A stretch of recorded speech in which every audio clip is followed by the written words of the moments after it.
හොඳයි දරුවනේ උසස් පෙළ ජෛව පද්ධති තාක්ෂණ වේදයේ 12 වෙනි ශ්‍රේණියේ 9 වන ඒකකයත් එක්කයි දිය පුතේ ඔබ සම්බන්ධ වෙලා ඉන්නේ. 9 වන ඒකකයේ පළවන කොටස විශේෂයෙන්ම අපි කතා කරන දොළ පුතාලත් එක්ක මේ කොටසින් අපි කතා කරන පළවෙනි කොටස මේ පළවෙනි chapter එක කතා කරලා අවසන් දුවේ පුතේ 9 වන ඒකකයේ පළවන කොටසේ විශේෂයෙන්ම ආහාර පරිරක්ෂණ ක්‍රම පිළිබඳව දුවේ පුතේ අපි කතා කරන්නේ. ගුණාත්මක ආහාර නිෂ්පාදනයක් සඳහා ක්‍රම ශිල්ප සැලසුම් කිරීමේ ඒකකයේ 9 වන ඒකකයේ උසස් පෙළ ජෛව පද්ධති තාක්ෂණ වේදී 12 වෙනි ශ්‍රේණියේ 9 වන ඒකේ දීර්ඝ ඒකකයක් දුවේ පුතේ ආහාර සම්බන්ධ ඒකකේ. ඉතින් මේ ඒකකේ පළවන කොටස දුවල පුතාලත් එක්ක අපි ආරම්භ කරලා කතා කරමින් ඉන්නේ දුවේ පුතේ. පළවන කොටසේ chapter එකක් අවසන් කරලා ඊළඟ chapter එකට අපි දුවල පුතාලත් එක්ක කතා කරන්න සම්බන්ධින් දුවේ පුතේ. විශේෂයෙන්ම පළවන 9 වන ඒකකේ 9 එක කොටස යටතේ දුවේ පුතේ අපි කතා කරන්නේ මේ ආහාර නරක් වීම සඳහා බලපාන දුවේ පුතේ අපි මේක පළවෙනි කොටසෙන් කතා කරන්නේ විශේෂයෙන් මේ ආහාර නරක් වීම සඳහා බලපාන සාධක පිළිබඳවයි දුවේ පුතේ අපි කතා කරන්නේ. අපි විශේෂයෙන්ම ඊළඟ කොටසෙන් තමයි පුතේ අපි දෙවෙනි කොටසෙන් තමයි කතා කරන්නේ පරිරක්ෂණ ක්‍රම සම්බන්ධයෙන්. ගුණාත්මක ආහාර නිෂ්පාදනයක් සඳහා ක්‍රම සැලසුම් කිරීම ඒකකයේ පාඩම පුතේ 9 වන ඒකකේ මේ 9 වන ඒකකයේ පළවන කොටස යටතෙන් දුවේ පුතේ අපි විශේෂයෙන් කතා කරනවා මේ ආහාර නරක් වීමට බලපාන සාධක සම්බන්ධයෙන් කතා කරනවා දුවේ පුතේ. ඒකේ එක කොටසක් අවසන් කරලා තියෙන පුතේ අපි එහි දෙවෙනි chapter එකටයි අද දුවල පුතාලත් එක්ක සම්බන්ධ වෙලා ඉන්නේ දුවේ පුතේ. හොඳයි අපි බලමු. විශේෂයෙන්ම දුවේ පුතේ මේ ආහාර භෞතික රසායනික සහ ජෛවීය ක්‍රියා නිසා ආහාර නරක් වීම සම්බන්ධයෙන් අපි කතා කරමින් ආවේ දුවේ පුතේ. විශේෂයෙන්ම රසායනික ක්‍රියා රසායනික සාධක ආහාර නරක් වීමට බලපාන ආකාරය යටතේ දුවේ පුතේ අපි pH අගය ගැනත් කතා කරා දුවේ පුතේ. ජෛව ඒ වගේම ජෛවීය ක්‍රියාවලිය වගේම රසායනික ක්‍රියාවලිය බලපෑම නිසා අපි කියනවා ජෛව රසායනික නරක් වීම සඳහා බලපාන හේතු සාධක ගැන දුවේ පුතේ අපිට කතා කරන්න තියෙනවා ආහාර නරක් වීම ගැන කතා කරනකොට. හොඳයි දුවේ පුතේ අපි බලමු මොනවද මේ දේවල් කියලා. රයිට් හරි. එතකොට පුතේ බලන්න පහත සඳහන් ජෛව රසායනික බලන්නකො ජෛව රසායනික රසායනික සහ ජෛවීය කියන එක අපි මේ ජෛවීය සහ රසායනික සාධකවල බලපෑම නිසා අපි කියනවා ඒවට අපිට කියන්න පුළුවන් ජෛව රසායනික ප්‍රතික්‍රියා නිසා හේතු වෙනවා කියන්න පුළුවන් පුතේ. ජෛව රසායනික ක්‍රියා හේතුවෙන් ආහාර නරක වෙනවා පුතේ. බලන්න පුතේ. ජෛව රසායනික ක්‍රියා හේතුවෙන් ආහාර නරක වෙනවා. මතක තියාගන්න. ඉතින් එකක් තමයි පුතේ මේ දුබුරු වීමේ ප්‍රතික්‍රියා. දුබුරු වීමේ ප්‍රතික්‍රියා තමයි පුතේ එකක් අපිට කියන්න පුළුවන් මේ එන්සයිමීය දුබුරු වීම කහට පිපීම ගැන කතා කරනවා දුවේ පුතේ මේකෙදී අපි. ඒ වගේම දුවේ පුතේ අපිට කියන්න පුළුවන් එන්සයිමීය නොවන දුබුරු වීම යටතේ මේද මුඩු වීම ගැන අපිට කතා කරන්න පුළුවන් දුවේ පුතේ. ප්‍රධාන වශයෙන් පුතේ අපිට මේ දුබුරු වීමේ ප්‍රතික්‍රියා යටතේ දුවේ පුතේ මේ එන්සයිමීය දුබුරු වීම නැත්නම් කහට පිපීම ගැන කතා කරන්න පුළුවන් දුවේ පුතේ. අපි මේ සමහර දේවල් අපි දන්නවා පුතේ මේ සමහර පළතුරු එහෙම කපලා තිබ්බාම කපලා අපි කපලා නිකන් බාහිරින් නිරාවරණය කරලා තිබ්බොත් පුතේ මේවයි මේ දුඹුරු පාට වෙනවා. දැන් ඇපල් එහෙම කපල කහට පිපෙනවා කියලා අපි කියලා තියෙනවා පුතේ. සමහර එළවලු පළතුරු කැපුවට පස්සේ දුවේ පුතේ හොඳට බලන්න මේ ඔබට මේ ඔබේ ජීවිතේ මේ අත්දැකීම ඔබ හොඳින්ම විඳලා ඇති පුතේ. සමහර ඇපල් ගෙඩියක් කපලා තිබ්බහම පුතේ නේද? සමහර ඇතම් පළතුරු සමහර එළවලු කපලා තිබ්බහම පුතේ මේ කහට පිපෙනවා. අපි කියන දැන් සමහර දැන් ගෙවල් වල එළවලු දැන් සමහර එළවලු කපලා අම්මලා ඕගොල්ලෝ දැකලා තියෙනවා මේ විවිධ හේතු මේවට බලපානවා මේ වතුර භාජනයකට දානවා. දැන් පොලොස් එහෙම කපලා ටක් ගාලා නිකන් තියන්නේ නැහැ. බටු වගේ දේවල් කපලා නිකන් තියන්නේ නැහැ. අම්මලා වතුර එකකට තමයි කපලා වතුර භාජනයකට දාන්නේ. නේද පුතේ? ගොඩක් එහෙම වතුර භාජනයකට කපලා දාන එළවලු තියෙනවා නේ කොහිලා වගේ දේවල් මේ ඒ වගේම බටු ඒ වගේම දුවේ පුතේ අපි මේ කියපු මොනවද පොලොස් නේද පුතේ මේ සමහර එළවලු වර්ග තියෙනවා පුතේ මේ අම්මලා මේවා කෙලින්ම භාජනයකට කපලා දාන්නේ පුතේ. භාජනයට කපලා දානවා නිකන් තිබ්බම කහට පිපෙනවා කියලා කියනවා. ඔබ අහලා ඇති. වතුර භාජනයකට දානවා නේද? අපි මේක අපි සාමාන්‍ය එදිනෙදා ව්‍යවහාරයේ ඔබ සාමාන්‍ය ඔබේ අත්දැකීමෙන් ඔබ දන්න දෙයක් මේක. ඔය නිකන් කපලා දාන්න වතුර එකකට කපන්න කියනවා. ඔබත් මේක කපලා තියෙනවා නම් එළවලු පළතුරු කපලා තියෙනවා නම් පුතේ පළතුරු විශේෂයෙන්ම පුතේ අපි විශේෂයෙන්ම ඇපල් වගේ දේවල් අපි දන්නවා මේ කපලා තිබ්බහම මේ වගේ කහට පිපෙනවා පුතේ. කහට පිපීමක් සිද්ධ වෙනවා පුතේ කපලා තියෙනකොට. ඇතැම් පළතුරු එළවලු පුතේ. එතකොට මේ විශේෂයෙන්ම මේ අපි කියනවා මේ දුඹුරු වීමේ ප්‍රතික්‍රියා පුතේ මේ එන්සයිමීය දුඹුරු වීමට තමයි පුතේ අපි මේ කහට පිපීම කියලා කියන්නේ පුතේ. ඒ වගේම පුතේ මේ එන්සයිමීය නොවන දුඹුරු වීමකුත් තියෙනවා පුතේ. මේ එන්සයිමීය නොවන දුඹුරු වීමට කියනවා පුතේ අපි මේද මුඩු වීම කියලා. තෙල් මුඩු වෙනවා. මේද මුඩු වෙනවා. මේ මේද වලින් සකස් කරන ලද භාවිතා කරලා ආහාර තියෙනවා වඩේ.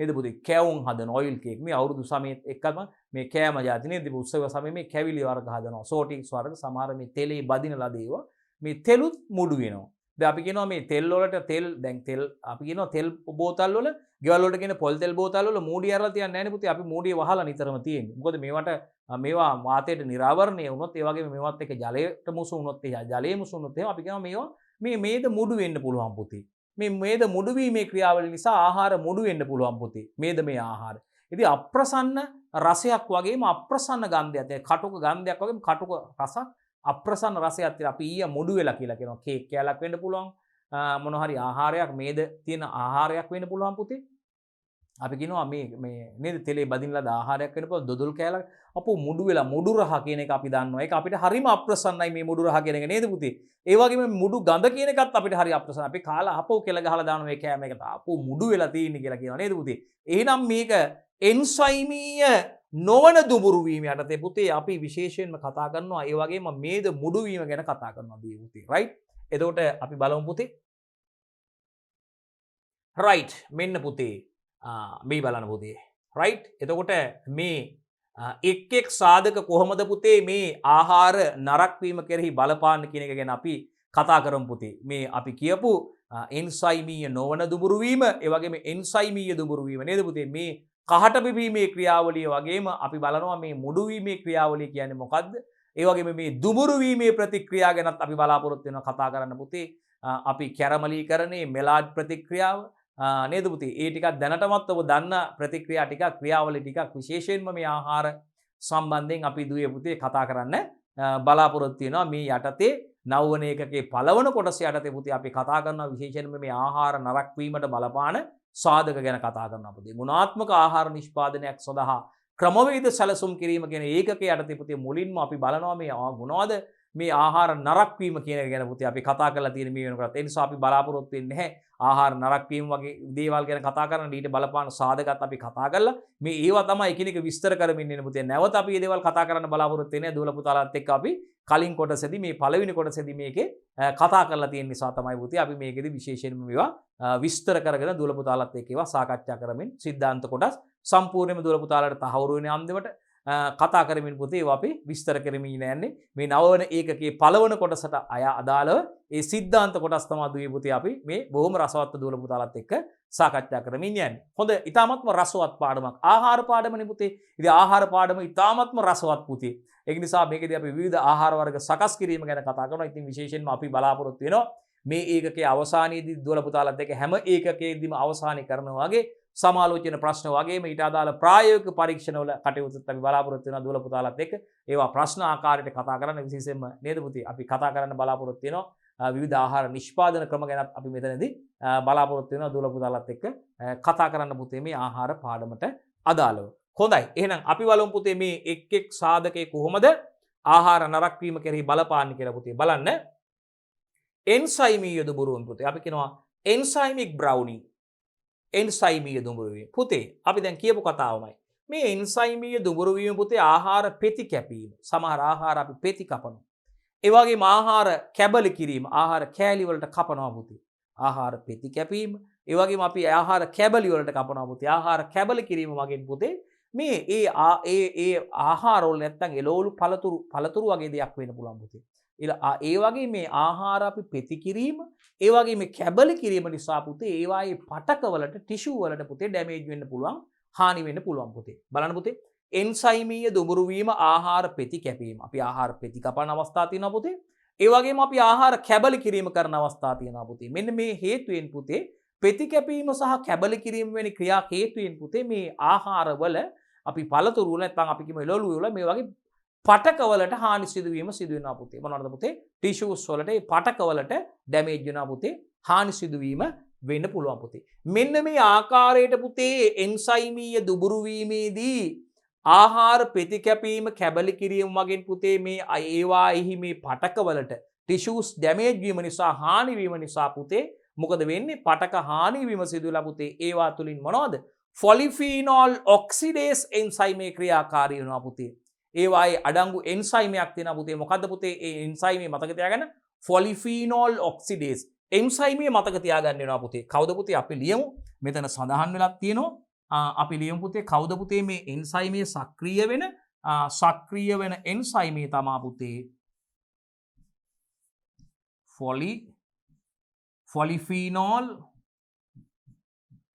ෆොලිෆීනෝල් ඔක්සිඩේස් පුතේ එන්සයිමේ ඔක්සිඩේස් මෙන්න පුතේ එන්සයිමේ ෆොලිෆීනෝල් ඔක්සිඩේස් තමා පුතේ එන්සයිමේ අපි එයාව හයිලයිට් කරමු මේ බලන්න කවුද පුතේ එන්සයිමේ මේ තියමුද පටක වලට හානි සිදුවීම නිසා ක්‍රියාකාරී වෙන එන්සයිමේ තමා පුතේ ෆොලිෆීනෝල් ඔක්සිඩේස් එන්සයිම් එයා ක්‍රියාකාරී වෙලා පුතේ මොකද වෙන්නේ ආහාරයේ තියෙන ෆීනෝලික සංයෝග ෆීනෝල් රයිට් අපි කියනවා බෙන්සීන්ගේ ඕතෝ කාණ්ඩයට OH එකක් බැඳලා තියෙනවා ෆීනෝල් කියපුවම අපි කියනවා ෆීනෝල් අපි ෆීනෝල් වල සංකේතය ඔබ මේවා SFT වලටත් ඉගෙන ගන්නවා පුතේ නේද රයිට් බෙන්සීන් මතක ඇති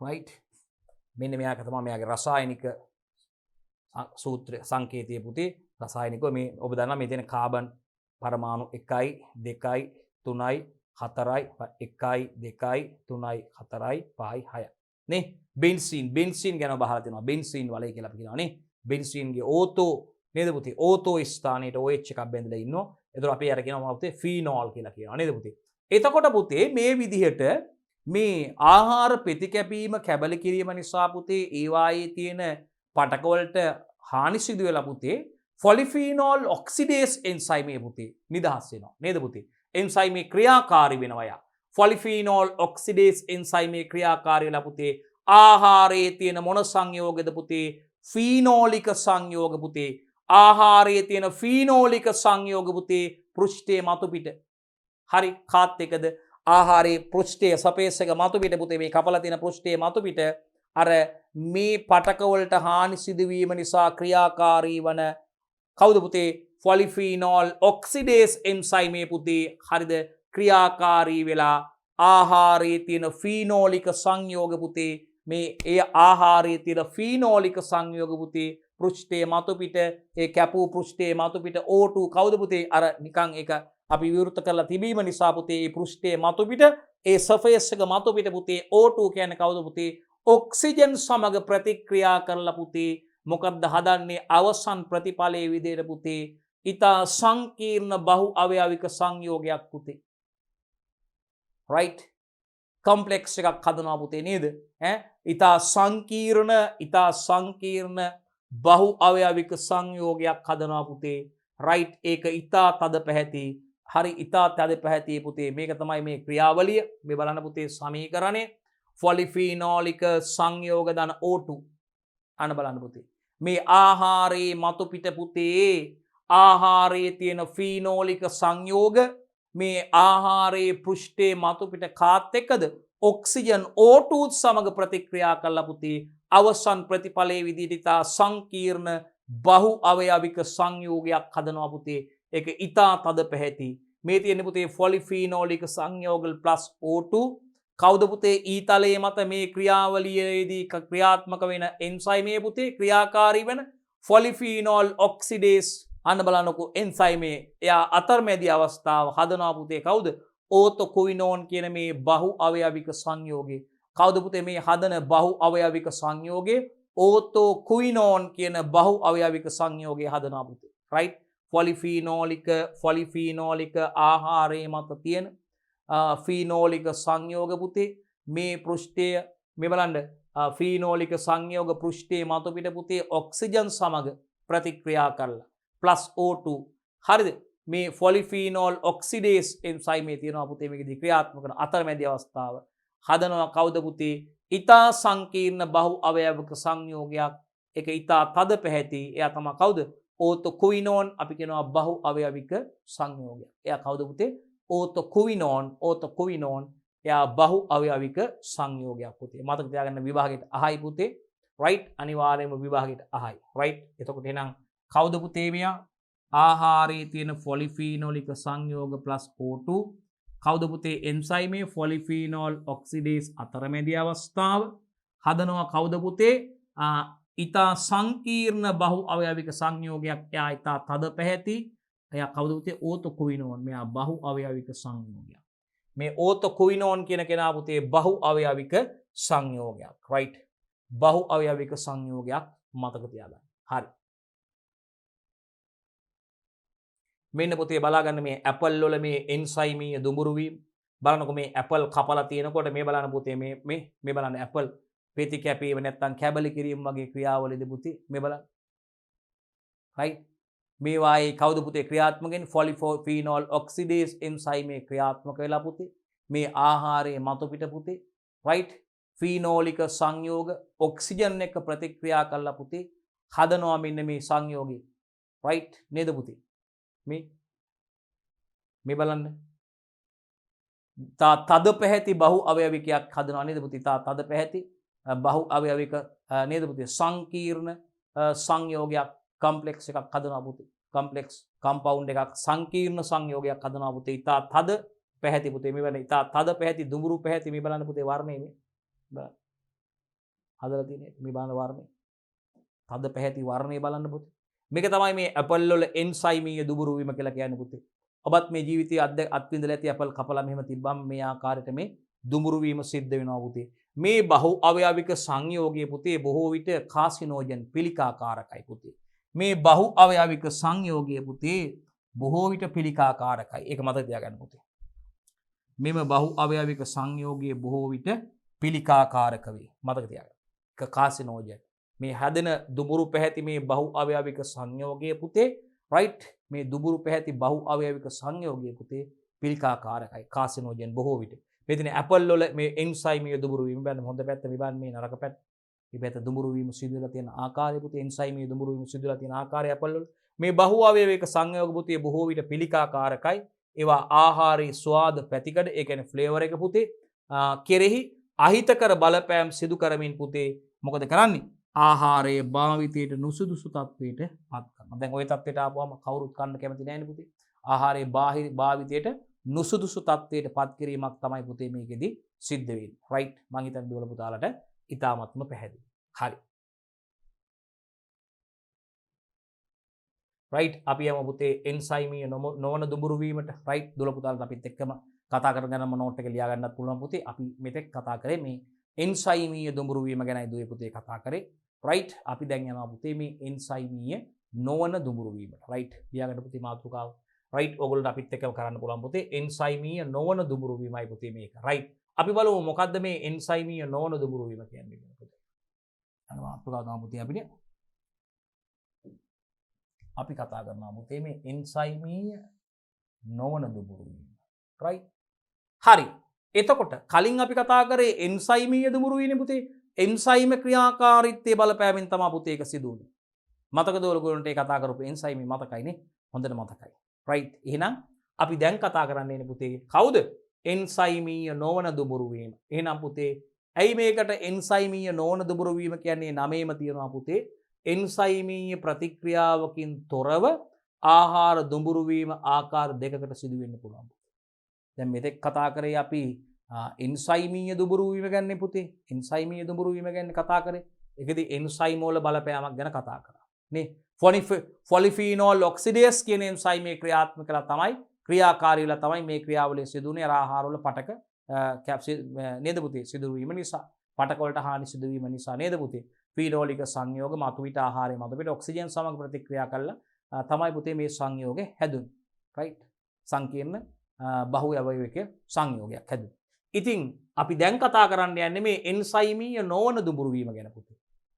මේ දුඹුරු වීම සඳහා එන්සයිමීය ක්‍රියාකාරීත්වයේ බලපෑමක් සිදු වෙන්නේ නැහැ පුතේ. එහෙනම් බලන්න පුතේ. එන්සයිමීය ප්‍රතික්‍රියාවකින් තොරව ආහාර දුඹුරු වීම ආකාර දෙකකට සිදු වෙනවා. මේ බලන්න පුතේ. අපි බලමු මේ බලන්න. එන්සයිමීය ප්‍රතික්‍රියාවකින් තොරව ආහාර දුඹුරු වීම පුතේ ආකාර දෙකකට සිද්ධ වෙන්න පුළුවන් එකක් තමයි මෙලාන් ප්‍රතික්‍රියාව අංක 2 කැරමලීකරණය. මතකද ඔබට කැරමලීකරණය? හකුරු නිෂ්පාදනයේදී එහෙම මතකද නේද පුතේ කැරමලීකරණය මතකද ඔබට කැරමලීකරණය මතකද? මෙලාන් ප්‍රතික්‍රියාව මතකද? right අපි දැන් කතා කරන්න යන්නේ ඒක මේ එන්සයිමීය නොවන දුඹුරු වීමට පුතේ right අපි කතා කර එන්සයිමීය දුඹුරු වීම යටතේ කහට පිපීම ගැනයි දුවේ පුතේ කතා කරේ දැන් ආදරණීය දුවල පුතාලත් එක්ක අපි කතා කරන්නේ පුතේ මේ එන්සයිමීය නොවන දුඹුරු වීම ගැනයි පුතේ කතා කරන්න යන්නේ විශේෂයෙන්ම එන්සයිමීය නොවන දුඹුරු වීම යටතේ දුවේ පුතේ අපි කතා කරනවා කවුද එන්සයිමීය නොවන දුඹුරු වීම යටතේ දුවේ පුතේ අපි කතා කරන්නේ දුවල පුතාලත් එක්ක විශේෂයෙන්ම අපි මෙලාට් ප්‍රතික්‍රියාව සහ කැරමීකරණය ඉතාම ප්‍රසිද්ධ ක්‍රියාවලි දෙකක් නේද පුතේ කවුද පුතේ මේ ප්‍රසිද්ධ ක්‍රියාවලි දෙක එන්සයිමීය ප්‍රතික්‍රියාවකින් තොරව ආහාර දුඹුරු වීම ආකාර දෙකකට වෙන්න පුළුවන් කවුද පුතේ මෙලාට් ප්‍රතික්‍රියාව එකක් තමයි පුතේ කවුද මෙලාට් ප්‍රතික්‍රියාව අනිත් එක තමයි පුතේ කැරමලීකරණය මෙලාට් ප්‍රතික්‍රියාවයි කැරමලීකරණය right අපි යන් ඉදිරියට මේ බලන්න පුතේ මෙලාට් ප්‍රතික්‍රියාව නිසා මේ දුඹුරු පැහැ ගැන්විලා තියෙන ආහාර බලන්නකො පාම් බනිස් නේද පුතේ මාළු පාන් වගේ දේවල් නේද මේ සීනි බනිස් මේ දුඹුරු පැහැ මේ බලන්නකො මේ බනිස් වර්ග මේ බලන්න පාන් වල මේ තියෙන දුඹුරු පැහැ බලන්නකො පුතේ මේ බලන්න මේ බලන්නකො මේකේ තියෙන මේ දුඹුරු පැහැ පුතේ මේ දුඹුරු වර්ණය මේ බොහොම පැහැදිලිව පේන්න තියෙන මේ දුඹුරු වර්ණය බලන්නකො පුතේ මේ බනිස් වල මේ බලන්නකො පුතේ පාන් වල තියෙනවා තැනින් තැන මේ දුඹුරු වර්ණය පුතේ හොඳට අඳුර ගන්නකො මේ පාන් වලක් තියෙනවනේ පුතේ මේ දුඹුරු වර්ණය මේ right ආහාර වල මේ ක්‍රියාවලිය අඳුර ගන්න පුතේ right එහෙනම් පුතේ මෙලාට් ප්‍රතික්‍රියාව නිසා පුතේ දුඹුරු පැහැ ගැන්විලා තියෙනවා ආහාර මේ තියෙන පුතේ මෙලාට් ප්‍රතික්‍රියාව නිසා ආහාර දුඹුරු පැහැ ගැන්විලා තියෙන අවස්ථාවක් පුතේ right මෙලාට් ප්‍රතික්‍රියාව නිසා ආහාර දුඹුරු පැහැ ගැන්විලා තියෙන අවස්ථාවක් පුතේ මේ මෙලාට් ප්‍රතික්‍රියාව නිසා දුඹුරු පැහැ ගැන්විලා තියෙන ආහාරයි පුතේ මේ පෙන්වුම් කරලා තියෙන්නේ මොන ප්‍රතික්‍රියාව නිසා පුතේ මෙලාට් ප්‍රතික්‍රියාව නිසා දුඹුරු පැහැ ගැන්වී තියෙන ආහාරය පුතේ මේ පෙන්වුම් කරන්නේ හොඳයි පුතේ අපි බලමු මේ ක්‍රියාවලිය මේ මෙලාට් ප්‍රතික්‍රියාව නිසා දුඹුරු පැහැ ගැන්වලා තියෙන ආකාරය පුතේ මේ පෙන්වුම් කරන්නේ අපි right එතකොට පුතේ මේකෙදි මේ එන්සයිමීය මැදිහත් වීමකින් තොරව පුතේ එන්සයිම වල බලපෑමක් සිදු වෙන්නේ නැහැ පුතේ මේකෙදි එන්සයිමීය මැදිහත් වීමකින් තොරවයි පුතේ මේ ක්‍රියාවලිය සිදු වෙන්නේ විශේෂයෙන් මතක තියාගන්න එන්සයිමීය මැදිහත් වීමකින් තොරව පුතේ ආහාරයක අන්තර්ගත නිදහස් COOH කාණ්ඩය. එතන අපි කියනවා C දිත්ත බන්ධන O කාණ්ඩයක් තියෙනවා නේද පුතේ? එන්සයිමීය මැදිහත් වීමකින් තොරව ආහාරයක අන්තර්ගත නිදහස් C දිත්ත බන්ධන O කාණ්ඩය. කාබොක්සිලික් කාණ්ඩය කියලා අපි මේකට කියන්නේ.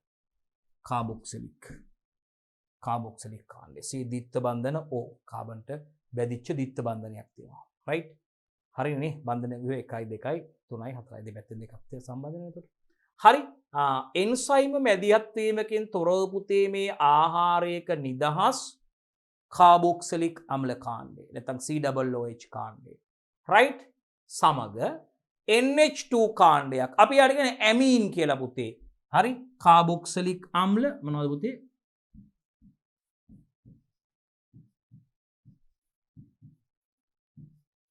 කාබොක්සිලික් අම්ල එතන අපි කියන පුතේ කාබන්ට බැදිච්ච දිත්ත බන්ධන O එකක් තියෙනවා පුතේ අපි right හරි ඒ වගේම NH2 කාණ්ඩ වලට කියනවා පුතේ අපි අරගෙන ඇමීන් කියලා ඇමීන් කාණ්ඩයක් ඇමීන් කියලා කියනවා පුතේ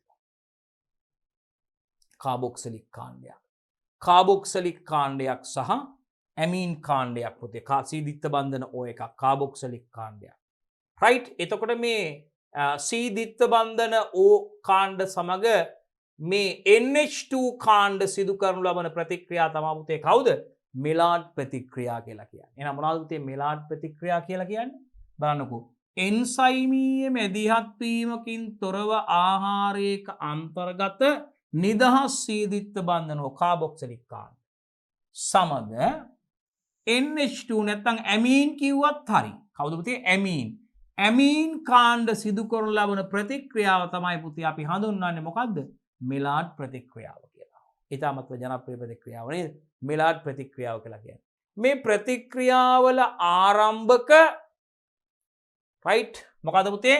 මෙම ප්‍රතික්‍රියාවල ආරම්භක වර්ධිත මෙන්ම අවසන් යන පියවර තුනකින් යුතු දාම ප්‍රතික්‍රියාවක් වන අතර අවසන් ප්‍රතිඵලයේ පුතේ ඒකේ සංකීර්ණ සංයෝගයක්. මෙලාට් ප්‍රතික්‍රියාවේ ආරම්භක ස්ටාර්ට් එක වර්ධිත ඒ වගේම අවසන් කියන පියවර තුනකින් යුතු දාම ප්‍රතික්‍රියාවක් විදියටයි පුතේ මේක හඳුන්වන්නේ. අවසන් ප්‍රතිඵලයේ සංකීර්ණ සංයෝගයක් පුතේ. අවසන් ප්‍රතිඵලයේ සංකීර්ණ සංයෝගයක් පුතේ. හොඳට මතක තියාගන්න.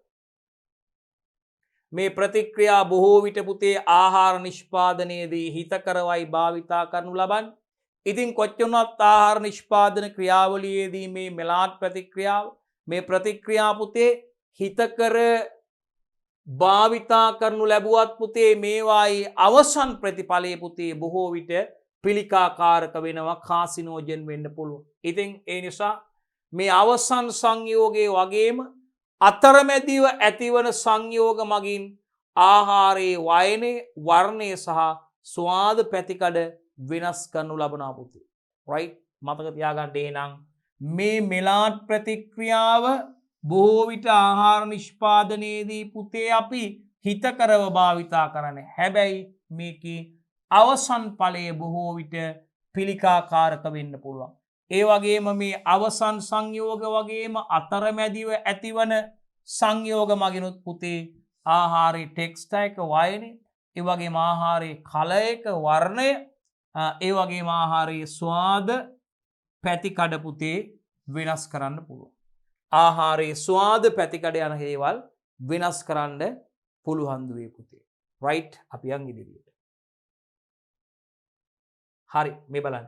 මේකෙදී විශේෂයෙන්ම මේ ප්‍රතික්‍රියාවේදී තාපයේ බලපෑමෙන් ආහාරයේ ඔක්සිහාරක සීනි හා ආහාරයේ ඔක්සිහාරක සීනි හා ඇමයිනෝ අම්ල සංකීර්ණ බවට පත්වීමෙන් ඇතිවන දුඹුරු පැහැති සංයෝගයක් ඇති වෙන්නේ පුතේ. බලන්න පුතේ මොකද්ද? තාපයේ බලපෑමෙන් ආහාරයේ කවුද? ඔක්සිහාරක සීනි පුතේ. හීට් එකේ බලපෑමෙන්, තාපයේ බලපෑමෙන් මොකද වෙන්නේ පුතේ? මේ ආහාරයේ අඩංගු ඔක්සිහාරක සීනි පුතේ තාපයේ බලපෑමෙන් ආහාරයේ ඔක්සිහාරක සීනි හා ඇමයිනෝ අම්ල සංකීර්ණ බවට පත්වීමෙන් පුතේ ඇමයිනෝ අම්ල සංකීර්ණ බවට පත්වීමෙන් පුතේ මොකද වෙන්නේ? මේ ඇතිවන දුඹුරු පැහැති සංයෝගයක් ඇති වෙනවා පුතේ. බලන්න, තාපයේ බලපෑමෙන් හරිද ආහාරයේ ඔක්සිහාරක සීනි හා ඒවා ඇමයිනෝ අම්ල සංකීර්ණ බවට පත්වීමෙන් ඇතිවන කවුද?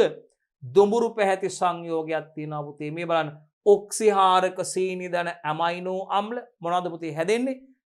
සීනි ඇමයිනෝ අම්ල මේ දුඹුරු පැහැති සංයෝගය හදනවා පුතේ. සීනි ඇමයිනෝ අම්ල මේ දුඹුරු පැහැති සංයෝගය හදනවා. රයිට්? ඒකත් මතක තියාගන්න. හරි. හරි, අපි යනවා කැරමලීකරණයට. මේ බලන්න පුතේ හකුරු නිෂ්පාදනයේ ක්‍රියාවලිය කැරමලීකරණය පුතේ. අපි යනවා ඊළඟට කැරමලීකරණයට. රයිට්?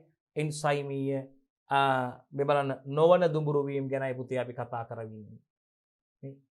එන්සයිමීය නොවන දුඹුරු වීම ගැනයි පුතේ අපි කතා කරන්නේ. එන්සයිම මැදිහත් වීමකින් තොරව මේ සිදුවන ක්‍රියාවලීන් ටිකයි පුතේ අපි මෙලාට් ප්‍රතික්‍රියාව ගැන කතා කරා. ඊළඟට කැරමලීකරණය ගැන කතා කරනවා. විශේෂයෙන් අපි ආරම්භයේදී කිව්වා එන්සයිමීය ක්‍රියාකාරයකින් තොරව අපි යම් පුතේ කැරමලයිසේෂන් කැරමලීකරණ ක්‍රියාවලිය මේ බලන්න හකුරු නිෂ්පාදනයේදී කැරමලීකරණ ක්‍රියාවලිය.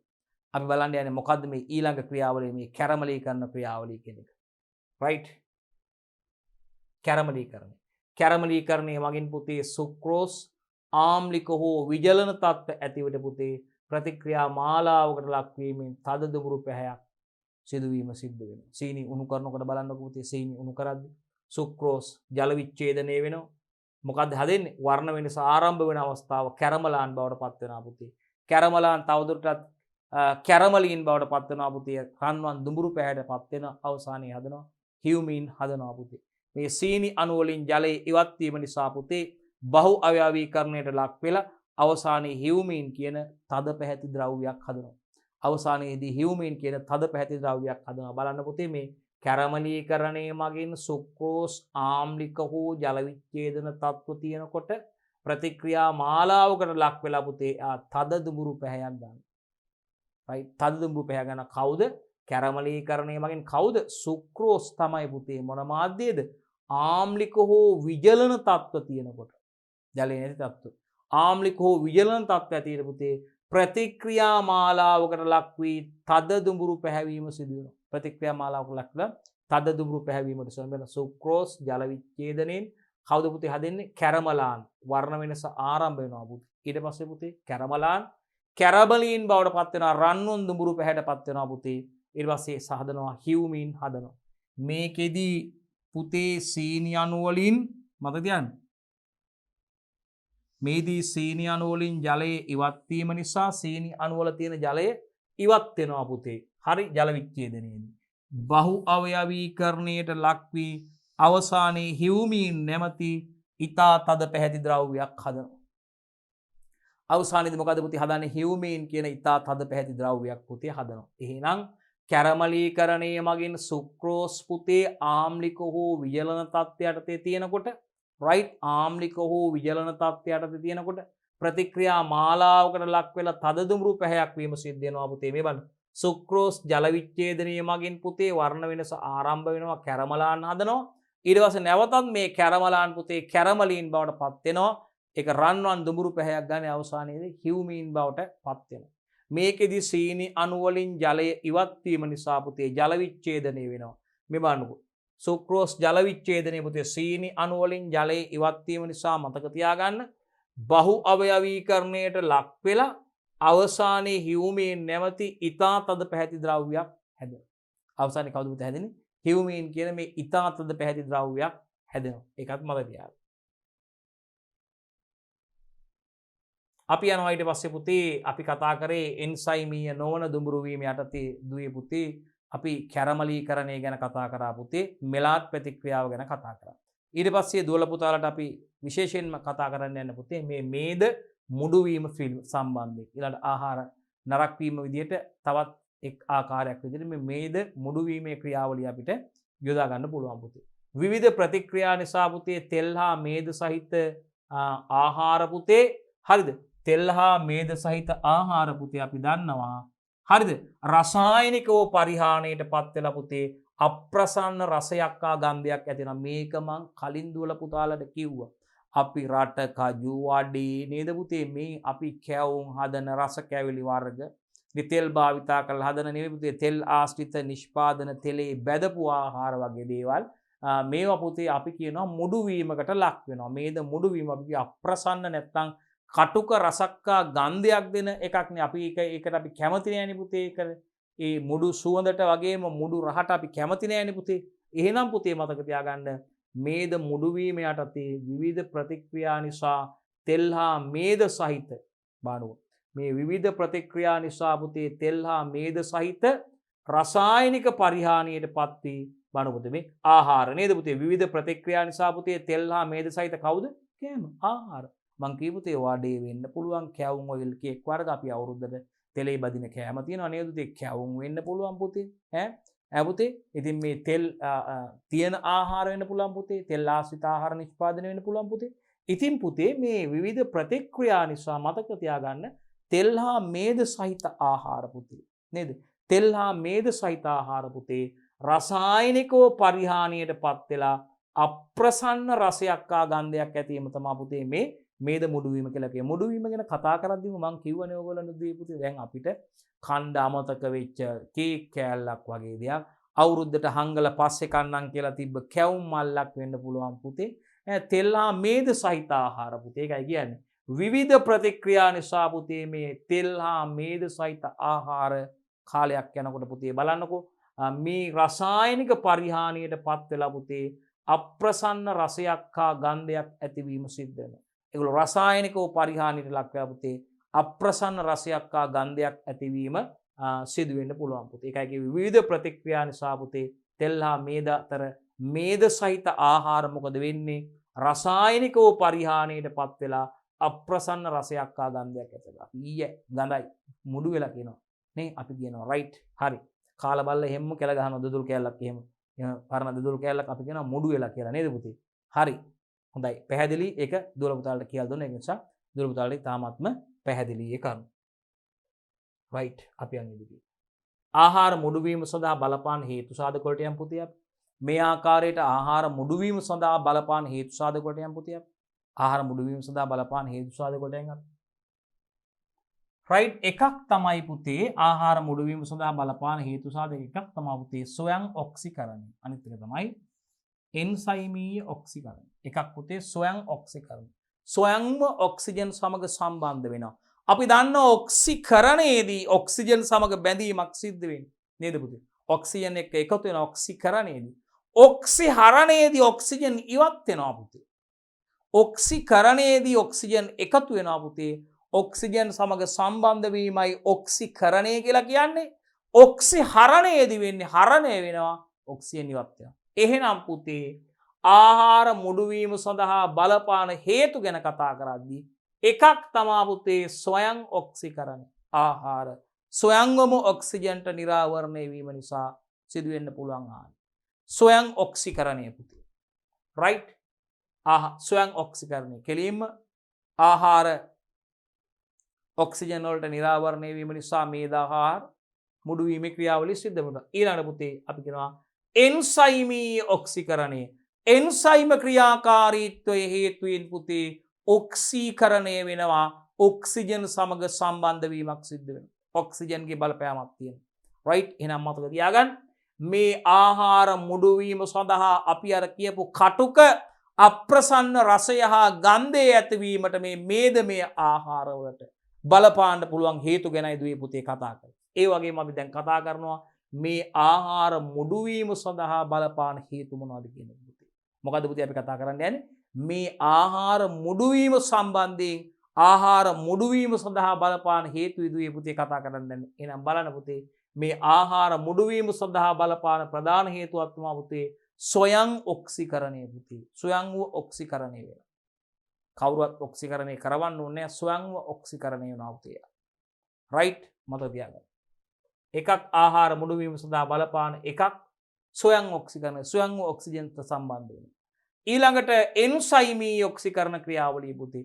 එයාගේ එන්සයිමීය ක්‍රියාවලියක බලපෑමක් අවශ්‍ය වෙනවා මේ ඔක්සීකරණ ක්‍රියාවලිය සිදු වෙන ඔක්සිජන් සමග සම්බන්ධ වීමේ ක්‍රියාවලිය සිදු වෙන්නේ. රයිට්?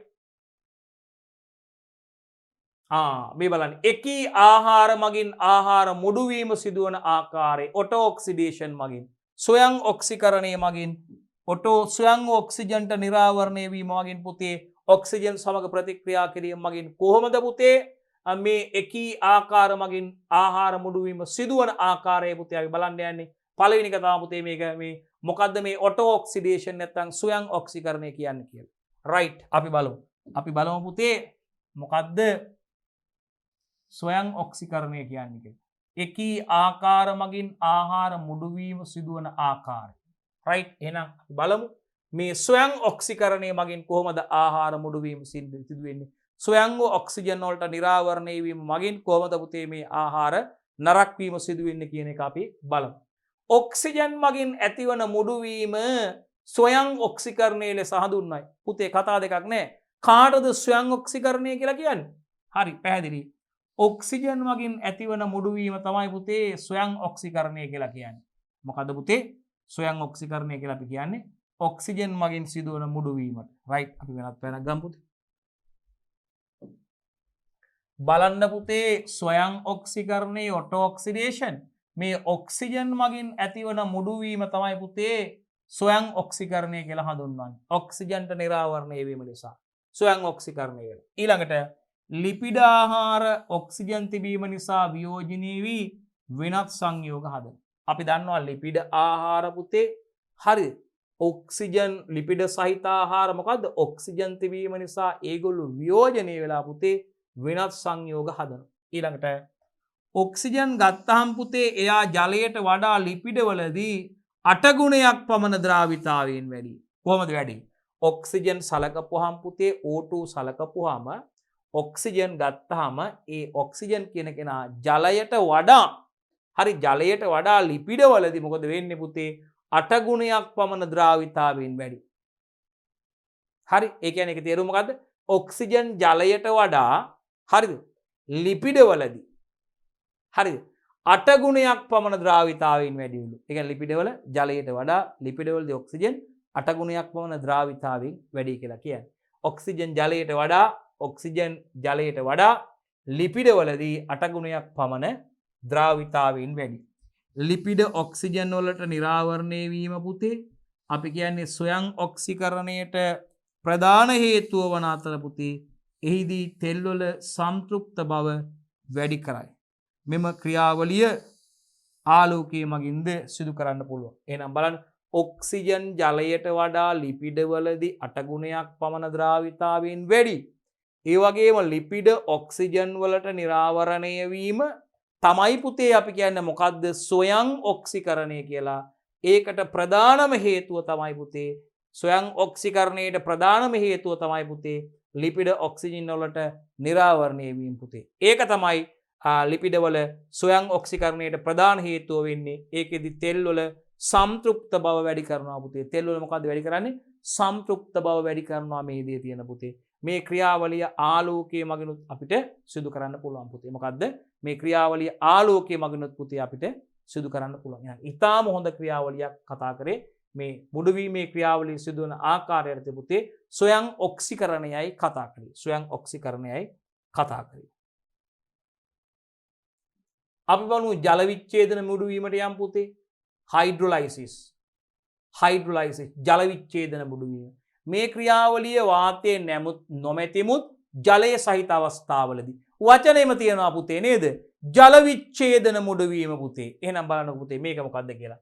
මේ ජල විච්ඡේදන මුඩුවීමදී පුතේ මේ ක්‍රියාවලිය වාතයේ නොමැති නමුත් පුතේ හරිද? ජලයේ සහිත අවස්ථාවලදී සිදු වෙනවා.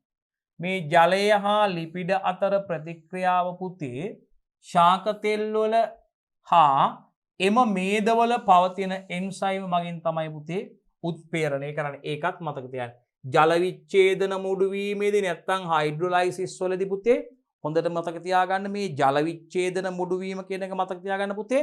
මේ හරිද? මේ බලන්න පුතේ මේ ක්‍රියාවලියේදී වාතය නොමැති නමුත් මේ ක්‍රියාවලියේදී වාතය නැහැ. හරිද? ජලයේ සහිත අවස්ථාවලදී සිදු වෙන්නේ. ජල විච්ඡේදන මුඩුවීම සිදු වෙන්නේ මේ ක්‍රියාවලදී වාතය නොමැතු නමුත් ජලයේ සහිත අවස්ථාවලදී තමයි පුතේ සිද්ධ වෙන්නේ. එතකොට ජලය හා ලිපිඩ අතර ප්‍රතික්‍රියාව ගත්තහම පුතේ හරිද? ශාක තෙල් වල හා එම මේදවල පවතින එන්සයිම් මගින් තමයි පුතේ ඒ ක්‍රියාවලිය උත්පේරණය කරන්නේ. මතක තියාගන්න. ජලය හා ලිපිඩ අතර තියෙන ප්‍රතික්‍රියාව පුතේ ජලයයි ලිපිඩයි අතරයි තියෙන රියැක්ෂන් එක පුතේ හරිද? ශාක තෙල් වල හා එම මේදවල පවතින එන්සයිම් මගින් උත්පේරණය කරනවා. ශාක තෙල් වල සහ ඒ මේදවල පවතින එන්සයිම් මගින් පුතේ උත්පේරණය වීම සිද්ධ වෙනවා. රයිට්. අපි යනවා මේ මුඩුවීමේ ක්‍රියා වේගවත් කරන සාධක වලට පුතේ. බලන්න පුතේ. කවුද මුඩුවීමේ ක්‍රියා වේගවත් කරන සාධක මොනවද කියලා පුතේ බලමු. හරි. මුඩුවීමේ ක්‍රියාවලිය වේගවත් කරන සාධක උෂ්ණත්වයේ වැඩි වන විට වියෝජනය වන වේගයත් වැඩි වෙනවා පුතේ. ඔව්. කාලය ගත්තාම ආලෝකය ගත්තාම ප්‍රභා ඔක්සිකරණය. ප්‍රභා කියන්නේ කාලය පුතේ සූර්යයාට. සූර්යය ඇති විට සිදුවන ඔක්සිකරණය. ප්‍රභා ඔක්සිකරණය. ඔක්සිජන් ඇති විට ආලෝකයේ මගින් පුතේ සම්තෘප්ත මේද අම්ලවල ඔක්සිකරණ ක්‍රියාවලිය වැඩි දියුණු කරන්න පුළුවන්. ඒකත් මතක තියාගන්න පුතේ. මුඩුවීමේ ක්‍රියා වේගවත් කරන සාධක විදිහට හරිද? මුඩුවීමේ ක්‍රියා වේගවත් කරන සාධකයක් විදිහට උෂ්ණත්වය බලපානවා. උෂ්ණත්වයේ වැඩි වෙනකොට පුතේ වියෝජන වේගයත් වැඩි වෙනවා. මතක තියාගන්න. ටෙම්පරේචර් එක නැත්නම් හීට් එක වැඩි වෙනකොට ඒවා වියෝජනය වෙන වේගයත් පුතේ වැඩි වෙනවා. හරි? උෂ්ණත්වයේ වැඩි වෙන විට වියෝජනය වෙන වේගය වැඩි වෙනවා.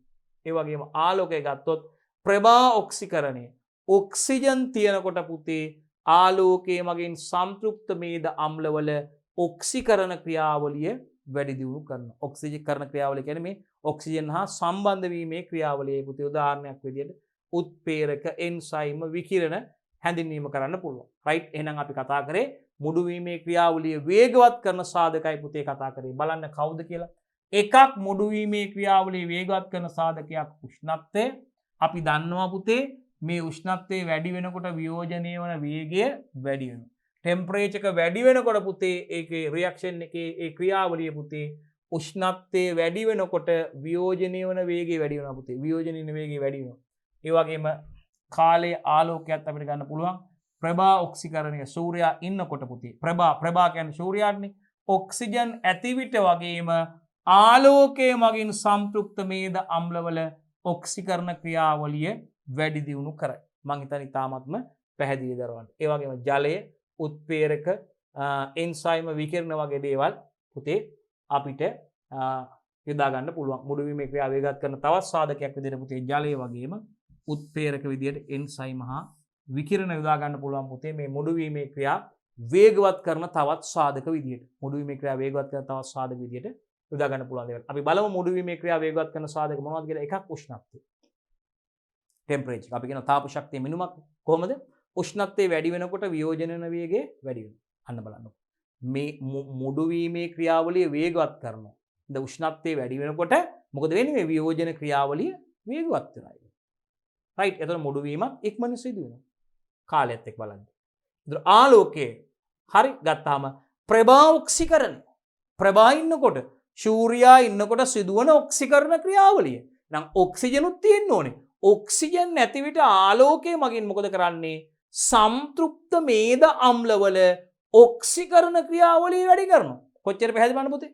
රයිට්. ඒ වගේම ජලය හරි සහ උත්ප්‍රේරක විදියට එන්සයිම විකිරණ යොදා ගන්න පුළුවන්. රයිට්. හරි. උත්ප්‍රේරක විදියට එන්සයිම විකිරණ යොදා ගන්න පුළුවන්. හරි.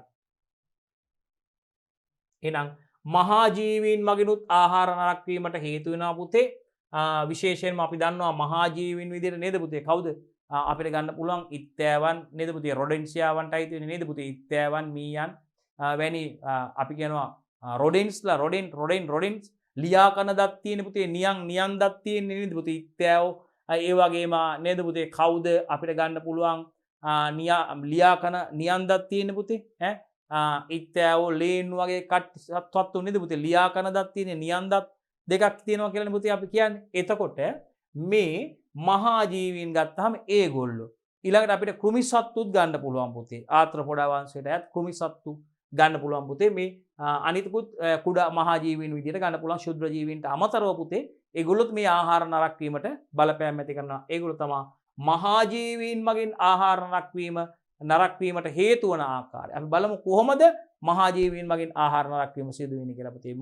අපි දන්නවා මීයන් මගින් නේද පුතේ? වගේ මැසි මදුරුවන්ගෙන් මැස්සන්ගෙන් නේද පුතේ? ආහාර මත වහලා ඉඳලා ඒ විස බීජ එකතු වෙන්න පුළුවන් ආහාර වලට පුතේ. නේ කෘමි සත්තු මගින් ආහාර වලට පුතේ හානි වෙන්න පුළුවන්. එහෙනම් මහා ජීවීන් මගින් ආහාර නරක වීමට හේතු වන ආකාරය කියොත් පුතේ මෙහිදී කෘමි හා කෘමි නොවන මහා ජීවීන්ගෙන් ආහාර වලට හානි සිදු වෙනවා. එකක් කෘමි සත්තු ඉන්නවා පුතේ.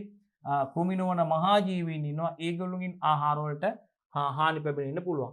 ඒ වගේම පුතේ අපි දන්නවා ජෛවීය සාධක අතර ශුද්ධ ජීවීන් මගින් ආහාර නරක වීම සිදු කරනවා පුතේ. අන්න බලන්න. ශුද්ධ ජීවීන් මගින් ආහාර නරක වීම සිදු කරනවා.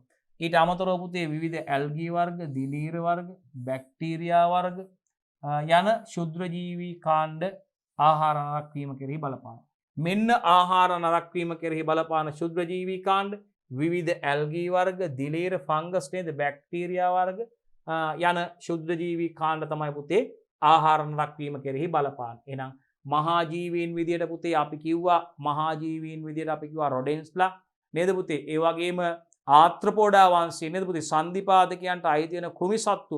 ඒ කෘමි සත්තුත් පුතේ අපිට මේ පලිබෝධ ගෝත්‍රයේ පලිබෝධකයන් යටතේ හඳුන්වන්න පුළුවන්. එහෙනම් පුතේ කෘමි හා කෘමි නොවන මහා ජීවීන්ගෙන් ආහාර වලට හානි සිදු වෙනවා කියලා තියෙනවා. ඒ වගේම ජෛවීය සාධක විදියට පුතේ ආහාර නරක වීමට බලපාන ආහාර වලට හානි සිදුවීමට බලපාන ජෛවීය සාධක විදියට පුතේ අපිට කියන්න පුළුවන් ප්‍රධාන වශයෙන්ම ආහාර ශුද්ධ ජීවීන් මගින් නරක වීම සිද්ධ වෙනවා පුතේ. ශුද්ධ ජීවී නරක වීම. ආහාර ප්‍රධාන වශයෙන්ම ශුද්ධ ජීවීන් මගින් නරක වීම සිද්ධ වෙනවා පුතේ. ජෛවීය සාධක අපි ජීවී කියපු ගමන් අපි දන්නවා ඒකට ශාක සතුන් නැත්නම් ශුද්ධ ජීවීන් සම්බන්ධ වෙනවා කියලා පුතේ. එහෙනම් ජෛවීය සාධක අතර පුතේ අනිවාර්යෙන්ම ශුද්ධ ජීවීන් ඉන්නවා. බලන්නකො ජෛවීය සාධක අතර ශුද්ධ ජීවීන් මගින් ආහාර නරක වීමක් සිදු කරනවා පුතේ. ජෛවීය සාධක මගින් ජෛවීය සාධක අතර තියෙන මේ ශුද්ධ ජීවීන් මගින් පුතේ ආහාර නරක වීම රයිට් සිදු වෙනවා. ඒ වගේම අපි මේ සඳහා හේතු වන වෙනත් ජෛවීය සාධක විදිහට ඇල්ගී වර්ග, දිලීර වර්ග, බැක්ටීරියා වර්ග සහ යන ශුද්ධ ජීවී කාණ්ඩ පුතේ ආහාර නරක වීමට හේතු සාධකයක් වෙනවා. මෙන්න විවිධ ඇල්ගී වර්ග, දිලීර වර්ග, බැක්ටීරියා වර්ග සහ පුතේ ශුද්ධ ජීවී කාණ්ඩ පුතේ ආහාර නරක වීම කෙරෙහි බලපාන. ඒක හොඳින් මතක තියාගන්න. හරි. මෙන්න බලන්න එක් ආහාර වර්ග නරක වීම කෙරෙහි බලපාන ශුද්ධජීවී කාණ්ඩ ටිකක් තියෙනවා පුතේ බලන්න.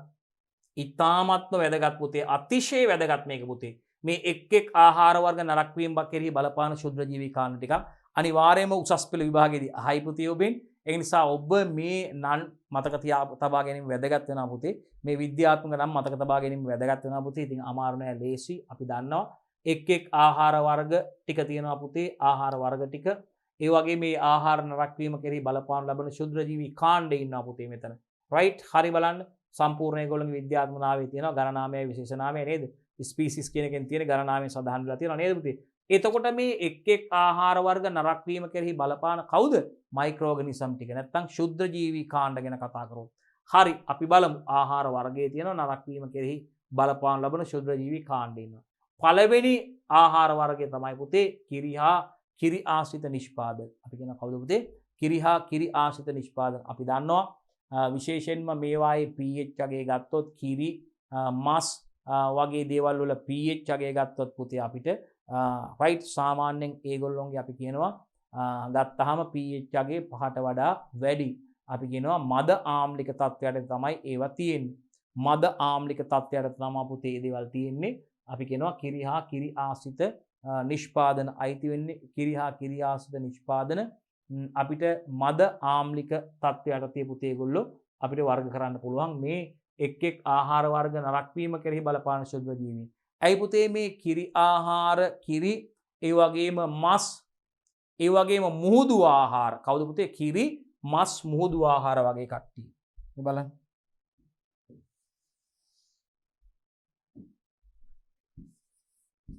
අපි ගත්තාම කිරි මස්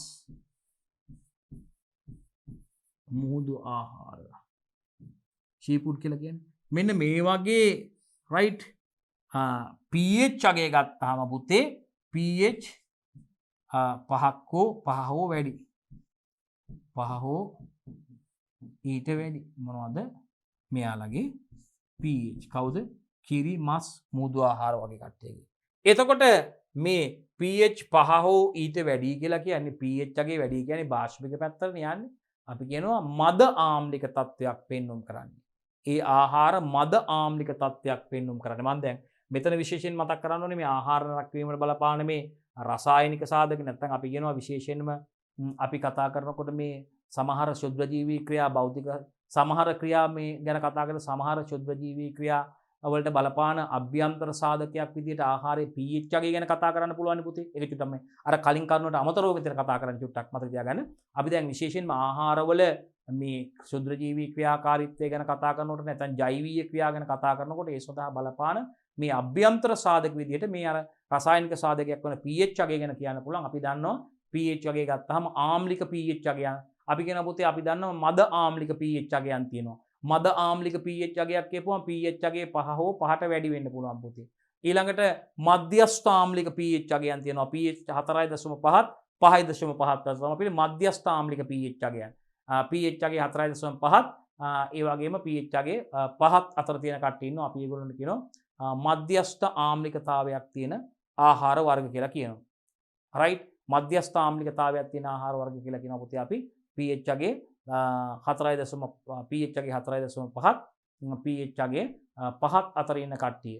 රයිට් එතකොට අපි ඒගොල්ලන්ට කියන්න පුළුවන් සාමාන්‍යයෙන් අපිට ඒගොල්ලන්ට කියන්න පුළුවන් තක්කාලි අඹ වගේ කට්ටිය අපිට කියන්න පුළුවන් මධ්‍යස්ථ ආම්ලිකතාවයක් තියෙන කට්ටිය. pH අගය කීයද කිව්වේ 4.5ත් 5.5ත් මධ්‍යස්ථ ආම්ලිකතාවය.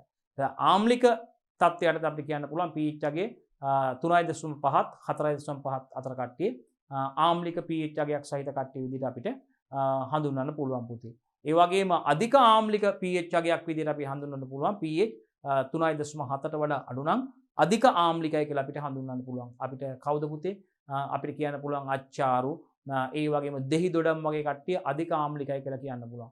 ඒ වගේම මධ්‍යස්ථ ආම්ලික කට්ටියට තමයි පුතේ අපි කියන්න පුළුවන්. ආම්ලික කට්ටිය මධ්‍යස්ථ ආම්ලික නෙවෙයි ආම්ලික කට්ටියට විදිහට අපිට ආම්ලිකා විදිහට ගන්න පුළුවන් පුතේ අඹ ඒ වගේම අඹ ගන්න පුළුවන් පුතේ ආම්ලික තත්ත්ව යටතේ. සාමාන්‍ය ආම්ලික තත්ත්ව විදිහට අඹ වගේ ආහාර වල pH අගය අපිට කියන්න පුළුවන්. ඊළඟට මධ්‍යස්ථ ආම්ලික pH අගයන් කියව පුතේ 4.5ත්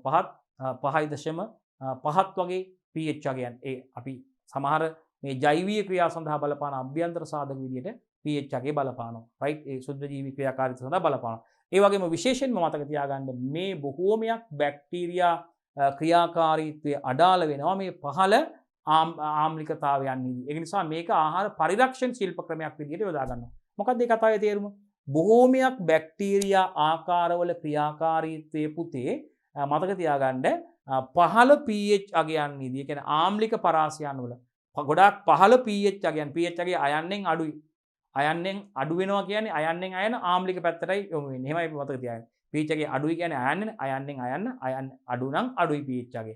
pH අගය අඩු නම් අයන්නෙන් ආම්ලිකයි කියලා කියන්නේ. එහෙනම් මේ බොහෝ බැක්ටීරියා විශේෂ ගත්තාම පුතේ මේ ආහාර නරක වීමට හේතු වන අපි දන්නවා ඒගොල්ලොන්ගේ ක්‍රියාකාරීත්වයේ වර්ධනය අඩාල වෙන ආකාරයේ තත්ත්වයක් තමයි. එහෙනම් ඒගොල්ලෝ පහළ pH අගයන් විදිය කියන්නේ අඩු pH අගයන් නැත්නම් ආම්ලික pH අගයන් විදිය ඒකට ක්‍රියාකාරීත්වයේ හොඳින් සිද්ධ වෙන්නේ නැහැ. ඒක නිසා මේක ආහාර පරිරක්ෂණ ක්‍රියාවලියක් විදිහට අපිට යොදා ගන්න පුළුවන්. මේ තාප ප්‍රතිකාර කරනවට වඩා තාප ප්‍රතිකාර කිරීම වෙනුවට ආහාර පරිරක්ෂණ ක්‍රමයක් විදිහට ආහාරයේ ආම්ලිකතාවයේ අඩු කිරීම සිදු කර ගන්න පුළුවන්. විශේෂයෙන්ම පැසීමේ ක්‍රියාවලියේදී පැසවීමේ ක්‍රියාවලිය මතකයි ඔබට නේද? මධ්‍යසාර පැසවීම, ඇසිටික් අම්ල පැසවීම, ලැක්ටික් අම්ල පැසවීම වගේ ක්‍රියාවලි ඔබට මතකයි. හොඳයි අපි පාඩමට යමු නේ මතත්. මේ මෙතෙන්දී අපි විශේෂයෙන් කතා කරන්නේ ඒ ආහාර සඳහා හේතු වන ක්ෂුද්‍රජීවී විශේෂ ගැන පුතේ කතා කරන්නේ. ඒ නිසා නැවත බලමු අපි ඒක. විශේෂයෙන් ටිකක් අපි කියලා දුන්නේ අමතර දෙයක් කියන්නේ විභාගෙට එනවා අහනවා. මේ අපි ආහාර වර්ග ගැන ටික බලමු පුතේ. එකක් තමයි මේ පළවෙනි ආහාර වර්ගය කිරි හා කිරි ආශ්‍රිත ආහාර පුතේ. අන්න බලන්න. මොනවද පුතේ?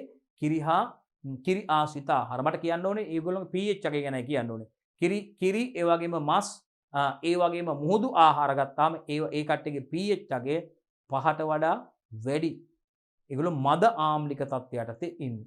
එහෙනම් pH අගය 5ට වඩා වැඩිනේ මද ආම්ලික තත්ත්වයටනේ. අපි ආම්ලික ගොඩාක් බොහොම ආම්ලිකතාවයේ යටතේ අපි කියන්නේ අඩු pH අගයන්නේ. කියන්නේ අඩු pH අගයන්හිදී තමයි අපි කිව්වේ බැක්ටීරියා ක්‍රියාකාරීත්වයේ අඩාල වෙනවා කියලා කිව්වේ අපි. පහත් pH අගයන්නේ. එහෙනම් ඒක ආහාර පරිරක්ෂණය කිරීම සඳහා යොදා ගන්නවා කිව්වා. ඒ කියන්නේ ආම්ලික මාධ්‍යයේ ආම්ලිකතාවයේ වැඩි වෙනකොට බැක්ටීරියා ක්‍රියාකාරීත්වය අඩු වෙනවා. අඩු වෙන්න පුළුවන්. අඩු වෙනවා අනිවාර්යෙන්. ඒ කියන්නේ ඒගොල්ලෝගේ වර්ධනය සඳහා ප්‍රශස්ත pH පරාසයන් නෙවෙයි ඒක. එහෙනම් මෙතන බලන්න කිරි හා කිරි ආශ්‍රිත ආහාර වර්ග දල වශයෙන් ඒගොල්ලෝගේ pH අගය ගත්තාම අපි කියන්නේ 5 හෝ 5ට වැඩි pH අගය.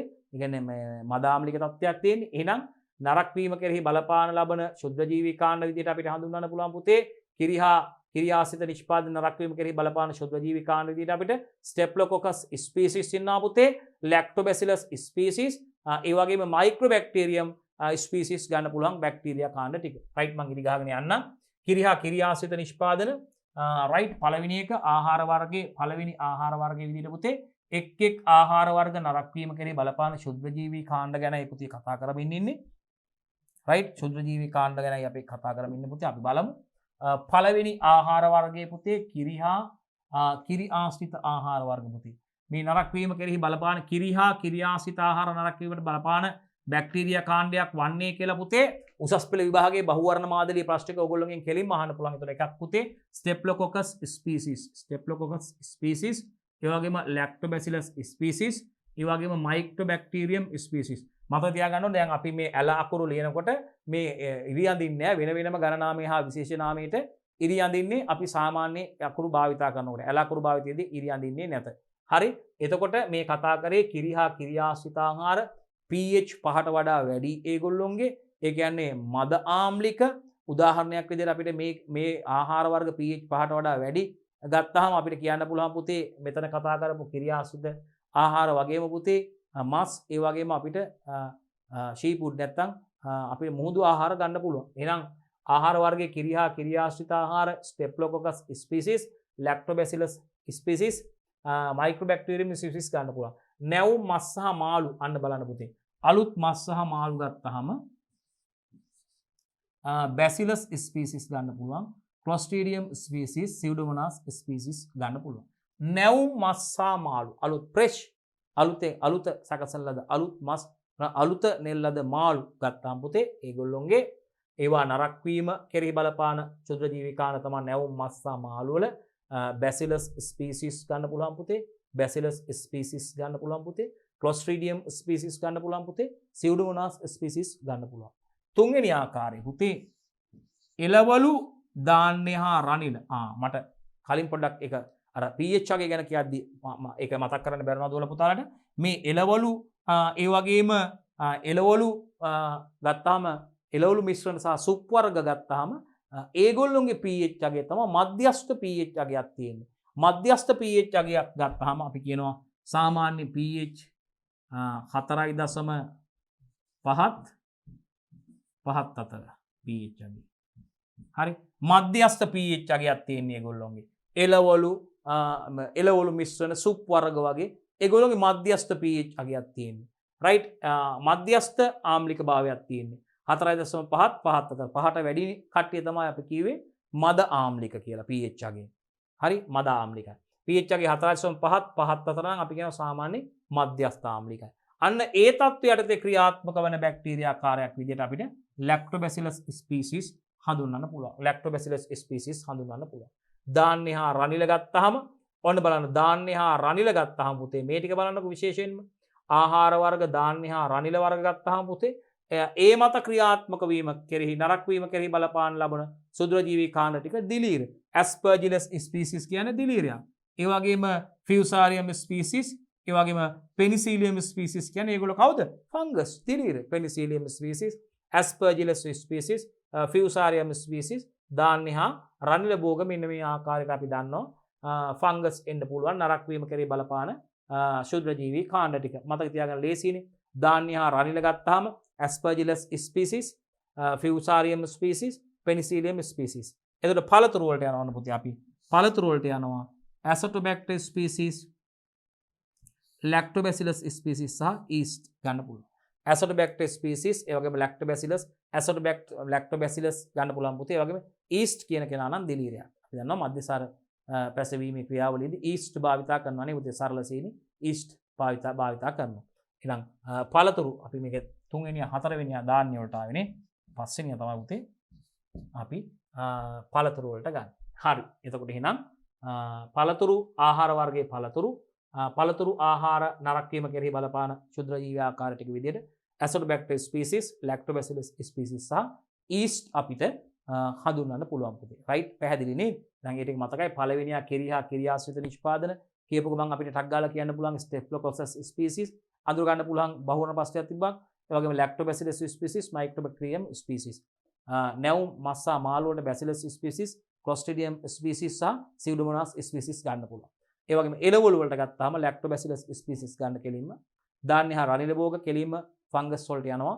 ඇස්පර්ජිලස් ස්පීසිස්, ෆියුසාරියම් ස්පීසිස්, පෙනිසිලියම් ස්පීසිස් ෆංගස් දිලීර. පළතුරු සඳහා ගත්තාම පුතේ බැක්ටීරියා ආකාර ඇසටෝබැක්ටර් ස්පීසිස්, ලැක්ටෝබැසිලස් ස්පීසිස්, ඊස්ට් කියන්නේ දිලීර ආකාරයක්. එය පළතුරු ආහාර නරක වීම කෙරෙහි බලපාන තවත් ක්ෂුද්‍රජීවී කාණ්ඩයක් විදිහට අපිට ඒගොල්ලොන්ව හඳුන්වන්න පුළුවන්. මම හිතන්නේ දුල පුතාලාට ඉතාමත්ම පැහැදිලි. හොඳයි පුතේ අපි විශේෂයෙන්ම මෙතෙක් කතා කරේ දුවේ පුතේ මේ ආහාර නරක වීමට බලපාන විශේෂයෙන්ම සාධක පිළිබඳවයි දුවේ පුතේ කතා කරන්නේ. අපි බලාපොරොත්තු වෙනවා තවදුරටත් මේ සම්බන්ධයෙන් කතා කරන්න මේ කොටසේ ඊළඟ කොටසෙන් දුල පුතාලත් එක්ක ආහාර නරක වීමට බලපාන සාධක පිළිබඳ වැඩිදුර කතා සාකච්ඡා කිරීමට බලාපොරොත්තු වෙනවා දුවේ පුතේ.